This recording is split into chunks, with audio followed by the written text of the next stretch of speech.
Good morning student. Welcome to CR international school online study system. बच्चों, आज हम 10वीं कक्षा के हिंदी विषय में पोइट्री सेक्शन से छठा पाठ पढ़ रहे हैं। और छठे पाठ में मैंने पहला पहरा आपको बता दिया था। कविता थी दंदुरित मुस्कान। मैंने बताया था कि कवि जब अपने छोटे बच्चे से 6-7 महीने के बच्चे से जब पहली बार मिलता है तो उसे कैसा महसूस होता है और उसे देखकर वो कैसे अपने भाव व्यक्त करता है। ठीक है, इस तरह से वो कहता है कि बच्चे की मुस्कान देखकर ऐसा लगता है जैसे उसकी झोंपड़ी में कमल के फूल खिल रहे हों। ठीक है, और कोई कठोर से कठोर व्यक्ति भी अगर उसे देख ले तो उसके हृदय से भी प्रेम की धारा फूटती है, चाहे वो बांस है, बबूल है। फिर वो ये भी कहता है कि शायद वो मुझे पहचान नहीं पाया मेरा बच्चा, क्योंकि मैं उससे पहली बार मिल रहा हूँ। तो वो कहता है कोई बात नहीं, क्या हुआ कि आज तुम्हारा और मेरा परिचय नहीं हो सका। यहाँ तक हमने पढ़ा था। अब चलते हैं हम दूसरे पैरे पे। यदि तुम्हारी माँ न होती, माध्यम बनी होती आज। अब कवि कहता है कि वो धन्यवाद देता है उसकी माँ को, उस नारी जाति को जिसके कारण हमारी सृष्टि आगे बढ़ती है। तो वो ये कहता है कि यदि तुम्हारी माँ ना होती, माध्यम का मतलब कि यहाँ पर अगर तुम्हारी माँ इस संसार में तुम्हें लाने वाली ना होती तो वो क्या होता। तो वो कहता है न मैं न सकता देख और न पाता जान। कहते मैं नहीं देख सकता था तुम्हें, अर्थात तुम्हारी माँ नहीं होती, अगर नारी जाति ना होती तो इस संसार की सृष्टि ना होती। तो कहते धन्य है तुम्हारी माँ कि मैं ऐसी ऐसी नारी जाति का धन्यवाद करता हूँ जिसने तुम्हें इस संसार में लाने की पहल की है। अब वो कहता है कि ना मैं तुम्हें देख पाता, अगर तुम्हारी माँ ना होती, संसार में ना लाती तो मैं तुम्हें ना देख पाता, अर्थात इतनी सुंदर मुस्कान मुझे देखने को नहीं मिलती। मैं न जाता, न पाता जान, और ना ही मैं ये जान पाता कि बच्चे की मुस्कान इतनी मनोहर होती है कि वो सबका दिल लगा दे, वो मुस्कुराए। ठीक है, तो सारे जहाँ खिल जाए, ऐसा भी होता है। मैं अपने बच्चे की मुस्कान पहली बार देख पाया, उसे जान पाया, उसे समझ पाया, और ये भी जान पाया कि बच्चे की मुस्कान कितनी मतलब आनंददायक होती है एक आंगन में, एक घर में।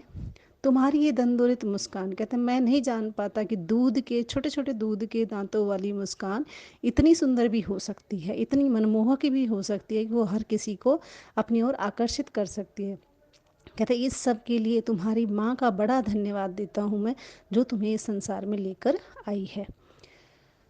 धन्य तुम, तुम्हारी माँ भी धन्य है कि हे पुत्र तुम धन्य हो जो इतने स्वस्थ मतलब जन्म लिया है तुमने, तुम इतने स्वस्थ हो, इतने सुंदर हो। ठीक है, और तुम्हारी माँ भी धन्य की पात्र है, अर्थात वो कृतज्ञता प्रकट करता है, एहसान मानता है उसकी माँ का, उस बच्चे का, कि जिसने इस आंगन में आकर उस बच्चे ने क्या है पूरे आंगन को हरा भरा बना दिया है। ठीक है, खुशियों से भर दिया है। और उस माँ का धन्यवाद भी देता है जिसने इस संसार में उसे लाकर, ठीक है, उसकी झोंपड़ी में खुशियाँ बखेर दी हैं। चिर प्रवासी मैं इतर, चिर का मतलब लंबा होता है वैसे तो, प्रवासी का मतलब जो विदेश में रहता हो, जो दूर रहता हो। ठीक है, कहते मैं काफ़ी लंबे समय से तुमसे दूर रहा। मैं इतर, इतर का मतलब यहाँ है तुमसे बिल्कुल अलग हूँ, दूसरा हूँ, कि मैं तुम्हारे लिए प्रवासी हूँ।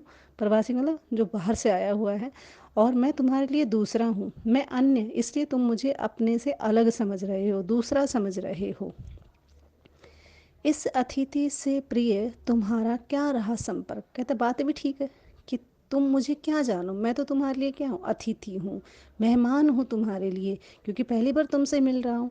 इसलिए हे प्रिय पुत्र, तुम्हारा और मेरा क्या संपर्क हो सकता है, अर्थात तुम्हारा और मेरा कोई संबंध रहा ही नहीं पहले, इसलिए तुम मुझे पहचान नहीं पा रहे हो, तुम्हारा और मेरा कोई वास्ता नहीं रहा है, इसलिए तुम मुझे अजनबी समझ रहे हो, दूसरा समझ रहे हो, कोई पराया समझ रहे हो, मुझे मेहमान की तरह देख रहे हो।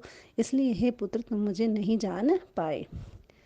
उंगलियां माँ की कराती रही हैं मधुपर्क। अब वो उस माँ को धन्यवाद देता है कि तुम्हारी माँ ही है जो हमेशा तुम्हारे साथ रही है, क्योंकि मैं तो तुमसे बहुत समय बाद मिला हूँ, क्योंकि तुम्हारी माँ की उंगलियों का ही तुमने रस पान किया है। मधुपर्क का मतलब दूध, दही, घी, जो बच्चा छोटे बचपन में हम उसे खिलाते हैं, दही, घी, शहद, जल, ठीक है, ये सारा मिश्रण मिलाकर इसे पंचामृत भी कहते हैं। इसे खिलाया जाता है, बच्चे को चटाया जाता है।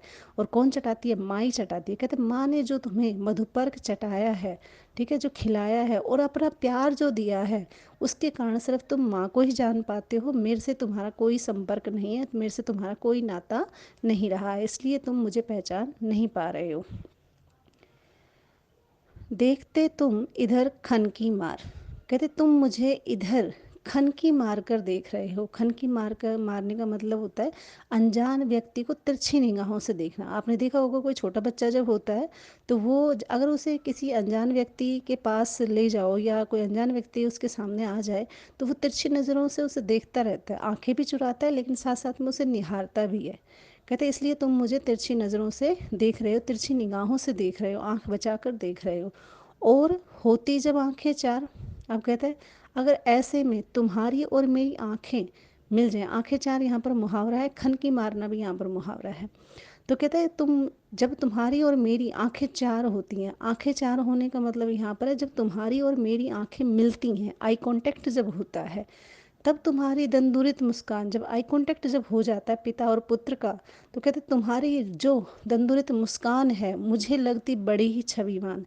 यानी तेरी और मेरी आंखें जब मिलती हैं और जब आंखें मिलने के बाद जो तुम दूध के दांतों वाली मुस्कान से जब मुस्कुराते हो तो ऐसा लगता है कि हे बच्चे, तुम्हारी वो जो छवि है, जो वो तुम्हारी सुंदरता है, उस पर मैं सब कुछ न्यौछावर कर दूं। ऐसा मेरा मन करता है कि तुम इतने सुंदर लगते हो, हंसते हुए, खिलखिलाते हुए। वो दूध की दांतों की मुस्कान मुझे बड़ी मनमोहक लगती है। कहने का मतलब ये है कि कैसा भी व्यक्ति हो, हताश है, निराश है, परेशान है, अब वो ये कहता है कि जीवन का रहस्य ही मुस्कान है। ठीक है, यानी हमें अगर जीवन जीना है तो मुस्कान के साथ, अर्थात मुस्कुराते रहो, ज़िंदगी भी मुस्कुराती रहेगी। अब यही जीवन देता है कि एक छोटा बच्चा भी हमें यही प्रेरणा देता है कि कैसे भी हालात हैं लेकिन हम मुस्कुराते रहें।